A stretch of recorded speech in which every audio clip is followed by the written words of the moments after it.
Welcome to my Shiva show tarot channel. దయచేసి నా ఛానల్ని సబ్స్క్రైబ్ చేయండి, లైక్ కొట్టండి, షేర్ చేయండి. ఎవరికైనా personal readings, reunion remedies, marriage issues, health issues, ఇతర ప్రాబ్లం ఏ విధంగా ఉన్నాయో స్క్రీన్ పైన కాంటాక్ట్ నెంబర్కి అయితే కాంటాక్ట్ చేయండి. నేను యాక్యురేట్గా రీడింగ్ చెప్తానండి. మీకు టారోట్ రీడింగ్ క్లాసెస్ కావాలి అన్నా, క్యాండిల్ వ్యాక్స్ రీడింగ్ క్లాసెస్ కావాలి అన్నా సరే స్క్రీన్ పైన కాంటాక్ట్ నెంబర్కి కాంటాక్ట్ అవ్వండి. నేను పెండులం రీడింగ్స్ కూడా చెప్తాను. ఇప్పుడు నేను చెప్పబోయే టాపిక్ ఏంటంటే, అమావాస్యలో మీ ఎనర్జీస్ ఏ విధంగా ఉన్నాయి, అమావాస్య నుంచి మీ ఎనర్జీస్ ఎలా చేంజ్ అవ్వబోతున్నాయి, ఈ అమావాస్య తర్వాత మీ ఎనర్జీస్ ఏ విధంగా చేంజ్ అవ్వబోతున్నాయి. మీరైతే మనీ ఫోకస్ మీద ఉంటారు, మనీ మేకింగ్ విషయంలోనే న్యూ స్టార్ట్ చేస్తారు, వర్క్ విషయంలో న్యూ బిజినెస్ కానీ న్యూ జాబ్ కానీ స్టార్ట్ చేస్తారండి.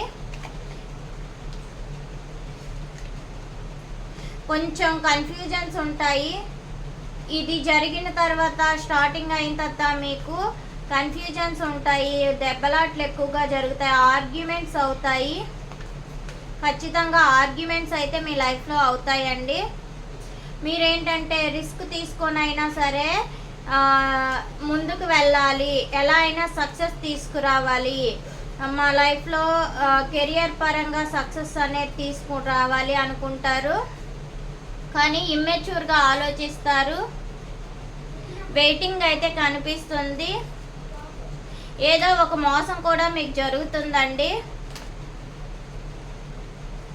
చాలా జాగ్రత్తగా ఉండడం బెటర్. మీరు రిస్క్ తీసుకుంటారు, ఆర్గ్యుమెంట్స్ అయితే అవుతుంది, సక్సెస్ఫుల్ గురించి అయితే మీరు వెయిటింగ్ చేస్తారు. మిమ్మల్ని ఒక వ్యక్తి కూడా మోసం చేస్తారు. దానివల్ల ఏంటంటే ఆ మోసాన్ని మీరు తట్టుకోలేక నమ్మక ద్రోహం జరిగింది అని అబ్సెషన్లో ఉంటారు. మోసం అవుతుందేమో అనుకొని నో కాంటాక్ట్ సిచ్యువేషన్లో ఉంటారు. ఒంటరి పోరాటం చేయడానికి ఇష్టపెట్టుకుంటారు, ఒంటరిగా ఉంటారు. కానీ స్ట్రాంగ్గా డెసిషన్ అయితే తీసుకుంటారండి. ఏదైనా స్ట్రాంగ్ డెసిషన్ తీసుకొని స్టబుల్గా నిలబడాలి, ప్రాక్టికల్గా ఆలోచించాలి అనుకుంటారు, ఎమోషనల్గా ఉండకూడదు అనుకుంటారు.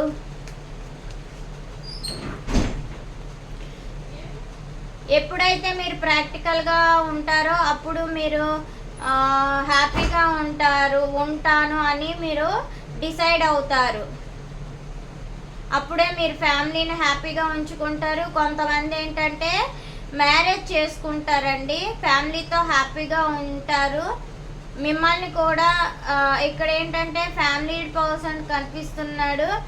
నెక్స్ట్ ఏంటంటే మీ లైఫ్లో ఒక ఉమెన్ అనేవారు డామినేట్ చేస్తారు. ఆ డామినేషన్ని తట్టుకోలేక కొంతమంది బయట హ్యాపీని వెతుక్కోవడానికి ఒంటరి పోరాటం చేస్తారు, వెళ్తారు.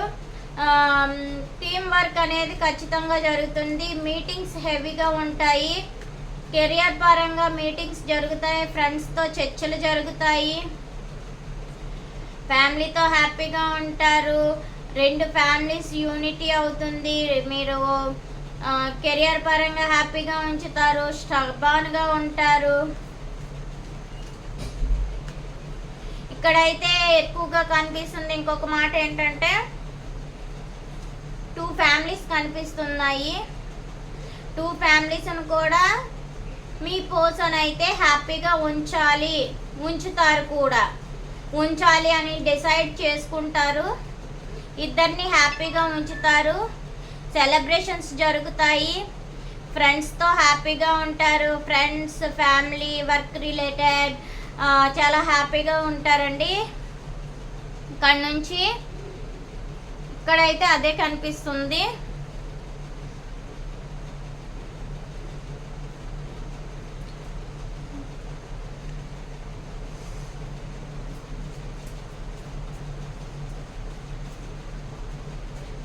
ఏస్ ఆఫ్ పెంటికల్స్. ఎస్, మనీ పరంగానే న్యూ బిగినింగ్ చేస్తారు. మనీ మేకింగ్ విషయంలో స్ట్రెంగ్త్గా ఉండాలి అనుకుంటారు. 5 of Wands. ఆర్గ్యుమెంట్స్ జరుగుతాయండి, కన్ఫ్యూజన్స్ అయితే ఉంటాయి, కానీ దానివల్ల ధైర్యాన్ని అయితే కోల్పోరు. కన్ఫ్యూజన్స్ ఉండేటప్పటికి, భయాలు ఉండేటప్పటికి కూడా ధైర్యాన్ని కోల్పోకుండా ప్రేమగా, సామరస్యంగా ఈ గొడవలని రికవర్ చేసుకుంటారు. The fool card.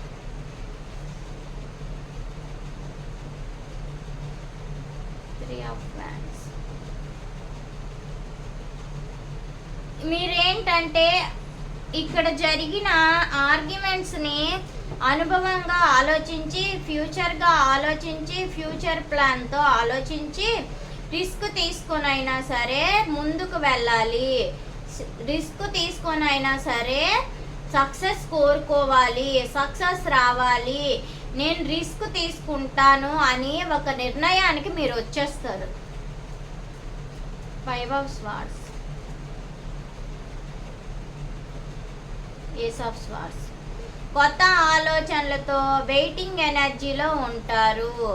మీరు దేని గురించి అయితే రిస్క్ తీసుకొని ముందుకు వెళ్ళాలి అని ఫ్యూచర్ గురించి ఆలోచించి వెళ్తున్నారో అక్కడ కొత్త కొత్త ఆలోచనలతో ఆలోచించి వెయిటింగ్ చేస్తారు. కొన్ని విషయాలు తెలుసుకుంటారు,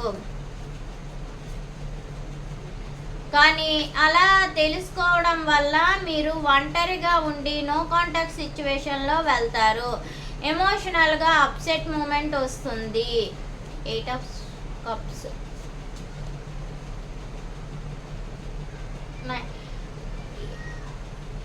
మీ వైపుగా కొంతమంది, ఇప్పుడు ఎవరైతే నో కాంటాక్ట్ సిచ్యువేషన్లో ఉన్నారో వాళ్ళు మీ వైపుగా అట్రాక్ట్ అవుతారు,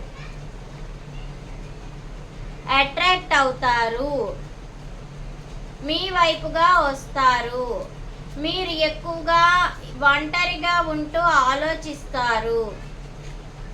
queen of wands, 2 of pentacles.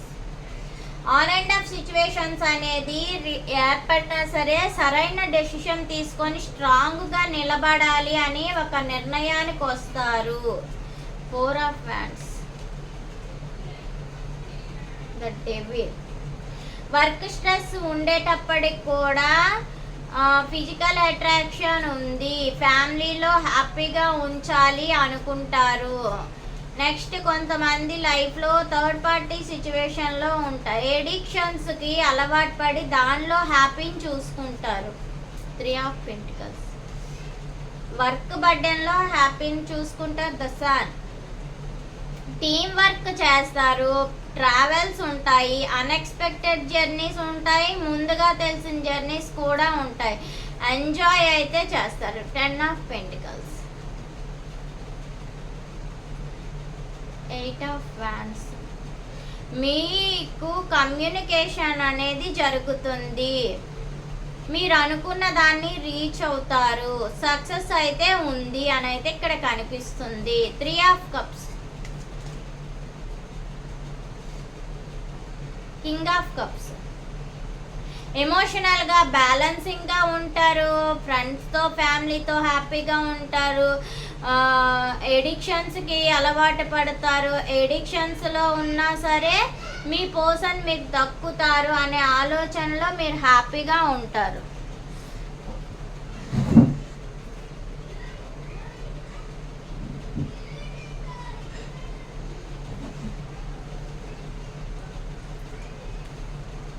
ఇప్పుడు రాసుల వారీగా చూద్దాం.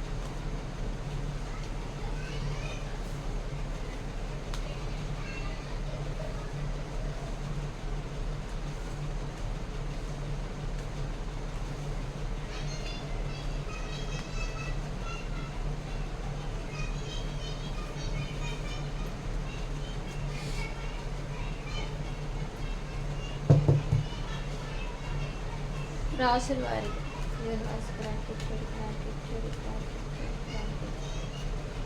రాశుల వారిగా ఎలా ఉంది? రాశుల వారిగా మేషరాశి. మేషరాశి వాళ్ళు అయితే అబ్సెషన్లో ఉన్నారు. ఈ అమావాస్య ఎనర్జీస్ నో కాంటాక్ట్ సిచ్యువేషన్స్లో ఉంటున్నారు, ఒంటరి పోరాటంగా ఉన్నారు, ఒంటరిగా ఆలోచిస్తున్నారు, బ్లాకేజెస్ ఉన్నాయి, బాధపడుతున్నారు.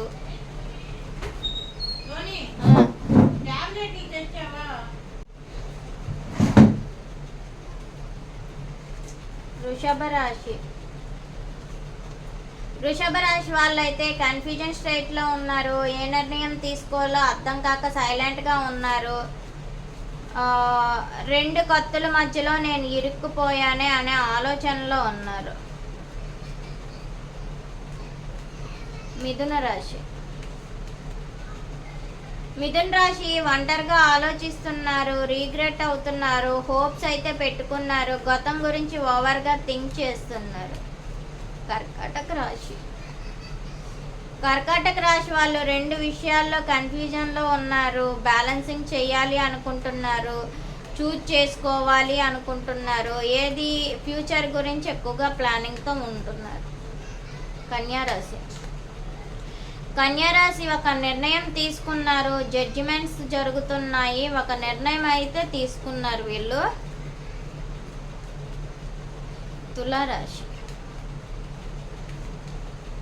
తులారాశి వాళ్ళు చాలా తెలివిగా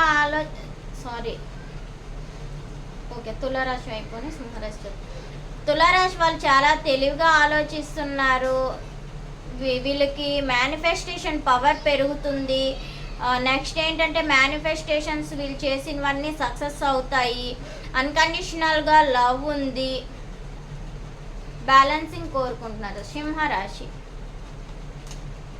సింహరాశి వాళ్ళు కొత్త ఆలోచనలతో న్యూ స్టార్ట్ చేయాలి అనుకుంటున్నారు. వీళ్ళకి అన్ఎక్స్పెక్టెడ్గా కోపం వస్తుంది. వీళ్ళకి ప్రేమ కంటే కోపం అనేది వస్తుంది.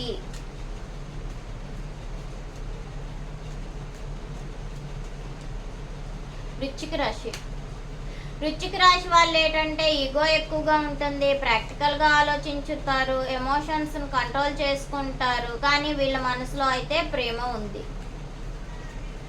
ధనుసు రాశి వాళ్ళు ప్యాషనేట్ న్యూ బిగినింగ్ చేస్తారు. న్యూ జాబ్ కోసం వెయిట్ చేస్తారు. వీళ్ళకి న్యూ జాబ్ వచ్చే అవకాశాలు ఉన్నాయి. న్యూ జాబ్ కానీ బిజినెస్ కానీ స్టార్ట్ చేసే అవకాశం బాగుంది ఇప్పుడైతే. మకర రాశి వాళ్ళు లెట్ గో చేయాలి అనుకుంటున్నారు. కానీ లైఫ్లో సాక్రిఫైస్ కంపల్సరీ అని ఆలోచిస్తున్నారు. తలక్రిందులుగా ఓవర్ థింకింగ్ చేస్తున్నారు. కుంభరాశి వాళ్ళు క్లోజ్డ్ బుక్గా ఉన్నారు. ఏం చెయ్యాలో అర్థం కాని పరిస్థితుల్లో ఉన్నారు.